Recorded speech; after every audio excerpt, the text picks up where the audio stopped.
तो नमस्कार, आप देख रहे हो वाडला एक्सप्रेस। मैं हूं दीपक बौद्ध। आपको बता दें कि 2 अप्रैल 2018 में एक आंदोलन हुआ एट्रोसिटी को लेकर, और उस आंदोलन में 13 लोग शहीद हुए थे।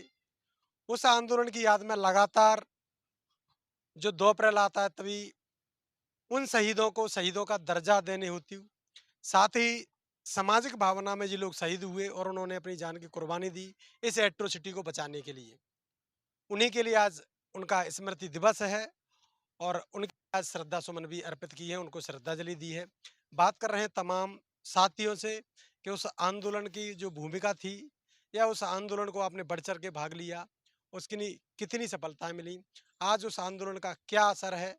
तो बात कर लेते हैं, हमारे साथ जुड़े हैं हेमंत सागर जी। सागर जी, क्या कहेंगे 2 अप्रैल 2018 का जो आंदोलन था उस समय किस परिस्थिति से गुजर कर आज इस स्थिति में पहुंचा है? लेकिन आंदोलन उस समय तो बड़ा हुआ, लेकिन आज की स्थिति में देखो तो वो आंदोलन की खत्म होने की कगार पर चला गया है। अनुसूचित जाति एवं जनजाति की सुरक्षा के लिए एट्रोसिटी एक्ट केंद्र सरकार ने बनाया था। या कि एट्रोसिटी एक्ट में एससी एसटी के लोगों को यह लगा कि यह एक्ट कमजोर कर दिया गया है, क्योंकि पहले जमानत नहीं होती थी। अगर किसी के ऊपर एट्रोसिटी एक्ट लग जाता था, उसे एक दिन के लिए कम से कम जेल जाना पड़ता था। इसका भय होने के कारण समाज में अन्याय अत्याचार कम कम हुए।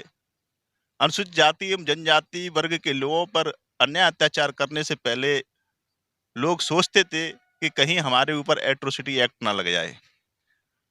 अनुसूचित जाति एवं जनजाति वर्ग को ऐसा लगा कि अगर ये एट्रोसिटी एक्ट वाकई खत्म होने जा रहा है तो हमारी सुरक्षा कौन करेगा।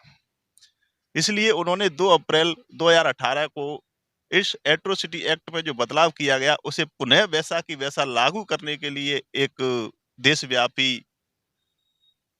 आंदोलन का आह्वान किया। चूंकि आंदोलन शांतिपूर्ण था, इसमें असामाजिक तत्व घुसकर इस आंदोलन को बिगाड़ दिया गया, और जो आंदोलन बिगड़ा तो पूरे देश भर में 13 लोगों की मौत हो गई। आज 2 अप्रैल है। अंबेडकर पार्क सिंगल बस्ती में उन 13 लोगों को श्रद्धा सुमन अर्पित किए गए और उनकी जो शहादत है उसे नमन किया गया। चलिए, तो आज उनकी शहादत पर ये कार्यक्रम है और श्रद्धा सुमन अर्पित किए गए हैं। क्या कहोगे जितेंद्र जी, जो 2 अप्रैल का आंदोलन था उसमें आप सभी लोगों ने भूमिका निभाई, और वो उस आंदोलन का आज उस आंदोलन का कोई ज़्यादा महत्व तो नहीं रहा। इसके पीछे क्या कारण हो सकता देखिए, बहुजन इतिहास में जब-जब दलितों को के इतिहास को जब याद किया जाएगा, तो उसमें 2 अप्रैल 2018 एक महत्वपूर्ण भूमिका निभाएगा अपनी। बाबा साहब डॉक्टर अम्बेडकर की सोच के अनुसार इस देश के अंदर दलितों को सदियों से दबाया गया, अन्याय अत्याचार इनके ऊपर बड़े स्तर पर किए गए। बाबा साहब जैसी शख्सियत इस देश के अंदर पैदा हुई, उन्होंने संविधान में इनको ऐसा राइट दे दिया कि अगर इनके साथ कोई अन्याय अत्याचार होगा, तो संविधान में उनके लिए एक एक्ट की व्यवस्था कर दी। और आज वो एक्ट हमारे लोगों के लिए गाँव ग्रामीण अंचल में अगर हम लोग जाएँ तो बिल्कुल ढाल बन कर के काम करती है। जब लोगों को लगा कि हमारी ढाल खत्म हो गई है, तो स्वाभाविक ही लोग सड़कों पर उतरे और बहुत बड़े स्तर पर जो है आंदोलन किया। अब ये बात और है, हमारे लोग जो है कभी भी अन्याय, अत्याचार, हिंसा के समर्थक नहीं रहते, लेकिन कुछ लोगों ने सुनियोजित ढंग से, यानी यार, आज़ाद भारत में कभी इतना बड़ा आंदोलन नहीं हुआ। इतिहास को उठा के देखो, जब से देश आज़ाद हुआ है, आज़ाद भारत में इतनी बड़ी क्रांति पूरे देश के अंदर एक साथ एक समय में कभी नहीं हुई। अगर हम गुलाम भारत की बात करें तो 1857 की क्रांति को थोड़ा-सा देख सकते हैं इस रूप में, लेकिन आज़ाद भारत में इतनी बड़ी क्रांति पहली बार हुई। और मैं समझता हूँ इस घटना से सभी लोगों को जो है प्रेरणा लेना चाहिए, और जो हमारे शहीद जो भाई हुए हैं, इस देश में हमारे लोगों की पतन की मुख्य वजह ये है कि ये कौम शहीदों को बहुत जल्दी भूल जाती है। और जो लोग शहीदों को समझते हैं, शहीदों के आचरण उस पर आचरण पर चलते हैं, ऐसे लोग और उनका जो है समाज कभी भी गुलाम नहीं बनता।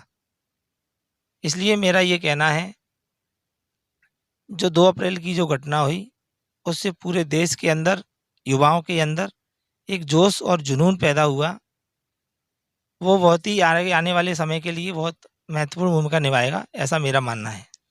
अगर बात करें 2 अप्रैल 2018 के आंदोलन की, जनहानि और धनहानि पूरे भारतवर्ष में बहुत हुई। लेकिन उस हानि और धन हानि को देखते हुए कहीं जो समाज जिस एट्रोसिटी का फायदा लेता हुआ आ रहा है, वो समाज इसके बारे में लगातार सोचता नहीं है। आज की बात करें या उससे पहले तमाम आंदोलन की बात करें, तो आज भी लोग उसी स्थिति में हैं जिस स्थिति में आंदोलन से पहले थे। उन्होंने कोई सबक नहीं लिया उससे। देखिए, ये जो 2 अप्रैल की घटना है, ऐसा नहीं है कि ये कोई एकदम से कोई वैसे ही घट गई हो। 2 अप्रैल से पहले कई घटनाएँ देश के अंदर ऐसी घटी जो लोगों के दिलों को दहला रही थी। उदाहरण के लिए हम लोग बात करें तो आप लोगों ने ऊना के कांड को सुना होगा। उसी उससे कुछ समय पहले ही शायद मैं समझता हूँ वो हुआ। ऊना में हमारे लोगों को गाड़ियों से बाँध करके, शरीर से कपड़े हटा के, नंगा करके उनको सड़क पर पीटा गया। तो ऐसा नहीं है ये आज़ाद भारत का बाबा साहब डॉक्टर अम्बेडकर को मानने वाला अनुयायी है, उसका खून खौला।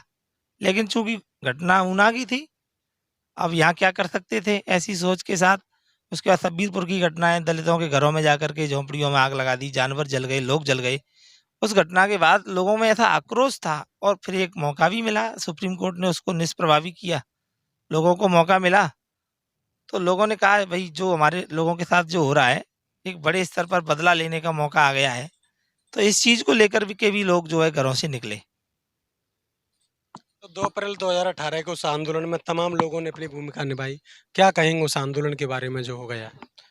बहुजन समाज के लोगों पे जो अत्याचार हो रहे थे 2 अप्रैल में, और शांतिपूर्ण आंदोलन था, और जो निस्वार्थ लोगों पे गोलियां चलाई गईं, उनमें 13 लोग शहीद हुए अपनी एक्ट को बचाने के लिए। तो उसे समाज के लोग और SC ST के लोग कभी भुला नहीं सकते हैं। जब भी आंदोलन या अत्याचार होगा तो जरूर उनको याद किया जाएगा। क्या कहोगे शहीदों की कुर्बानियों को लेकर जो समाज के लिए उन्होंने दी? शहीदों ने जो कुर्बानी दी है, वो इतनी बड़ी कुर्बानी है कि उसकी क्षतिपूर्ति तो नहीं हो सकती, और इस कुर्बानी को ऐसे ही जाया नहीं जाने देना चाहिए। हमारी पीढ़ी को समझना चाहिए, उसको महत्व को समझना चाहिए, और हमेशा ये समझे कि नहीं, समाज के लिए तैयार रहना चाहिए। देखो, उनने इतनी बड़ी कुर्बानी दी, कम से कम हम उनको केवल आज थोड़े से समय के लिए याद करके भूल जाते हैं।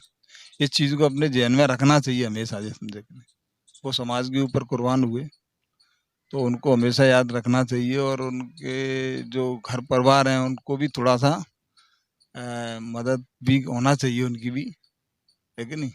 लगातार बताया जाता है इस आंदोलन से समाज की क्षतिग्रस्त हुआ, वो आगे नहीं बढ़ पा रहा है।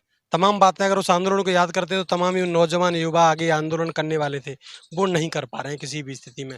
चाहे वह बड़े-बड़े, उससे भी बड़े-बड़े केस हो जाते हैं। तमाम केसों को ले लिया जाए तो अभी हाल ही में तमाम घटना भी अभी आपके सामने है, उन पर भी कहीं कोई आंदोलन नहीं हो पा रहा है। तो कहीं न कहीं इस घटना से जो 2 अप्रैल वाली थी, उससे लोग पीछे हट गए हैं। पीछे हटने का कारण ये है कि जो 2 अप्रैल की घटना के बाद जो प्रशासन ने, शासन ने जो लोगों के साथ में इतना अन्याय अत्याचार किया, शायद कभी ऐसा हुआ नहीं है। जो लॉ एंड ऑर्डर का गलत इस्तेमाल किया गया, ये समझे कि नहीं, तो उसकी वजह से लोग दहशत में भी हैं, है कि नहीं? और मतलब बेगुनाह लोगों को ले जाके पकड़ के बंद करना और इस तरह से उनको टॉर्चर किया गया कि शायद ये समझे कि नहीं कि वो अभी तो उबर ना पाए उस घटना से, ये समझे कि नहीं। उसका मेन कारण यही है। चलिए, तब तक उस घटना से लोग उभर नहीं पाए हैं। हमारे साथ नेताजी भी जुड़े हैं, और नेताजी क्या कहेंगे जो आने वाली युवा पीढ़ी है, क्या उसको इससे सबक लेना चाहिए या इसके लिए तत्पर तैयार रहना चाहिए? इस चीज़ के लिए मैं चाहूँगा कि बहुजन समाज के जो युवा साथी हैं, वो तत्पर रहना चाहिए। मगर जो आज की तानाशाह सरकार और जो कहें कि इनकी जो सरकार कई लोगों पे अत्याचार कर रही है, प्रशासन भी उसका साथ देता है। तो मेरा मानना ये है कि जब तक ऐसी सरकारें बनी रहेंगी, तब तक हमारा कुछ नहीं हो सकता। तो हमें सरकार को ही चेंज करने का प्रयास करना चाहिए। हमें एकजुट होके हमें अच्छी सरकार बनाना चाहिए। अच्छी सरकार से बात करें तो बहन जी जैसी सरकार होना चाहिए, बहन जी जैसा हमारा नेतृत्व करने वाला एक नेता होना चाहिए। इसी के साथ मैं विराम देता हूं। चलिए, तो लगातार बने रहिए हमारे साथ। यूट्यूब, फेसबुक और इंस्टाग्राम पर हमें देख सकते हैं। देखते रहिए वाडला एक्सप्रेस। मैं हूं दीपक वाद।